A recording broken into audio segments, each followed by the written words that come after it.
if you would like to take the cube root of a number, what you're really saying is, what is the same number times itself that gets me back to what's underneath that root symbol?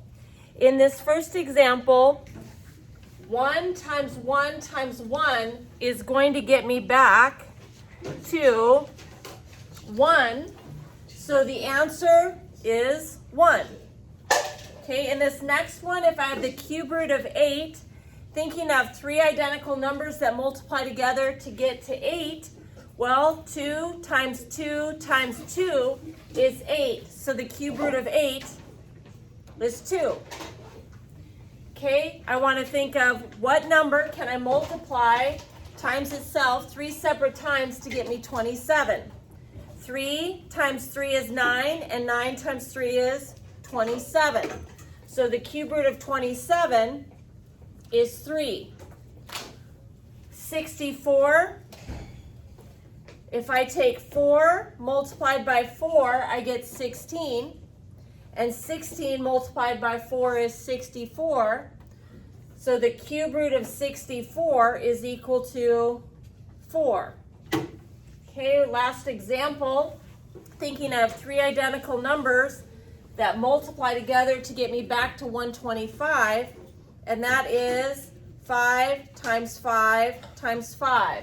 5 times 5 is 25, and 25 times 5 is 125. So the answer is 5. We were doing square roots before, and when we tried to take the square root of a negative number, we got an error message. But that is not the case with cube roots. If I want to think of 3 identical numbers that multiply together to get -1, well, -1 times -1 is +1. And +1 times -1 is -1. When I have an odd amount of negatives, my answer is negative.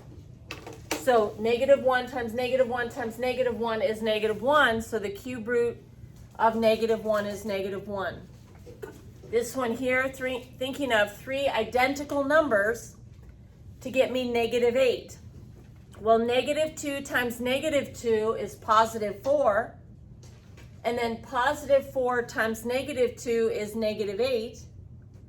So the cube root of -8 is -2. 3 identical numbers that multiply together to get -27. That's -3 times -3 is +9. And +9 times -3 is -27. So this one is -3. In this case, -4 times -4 times -4 is -64.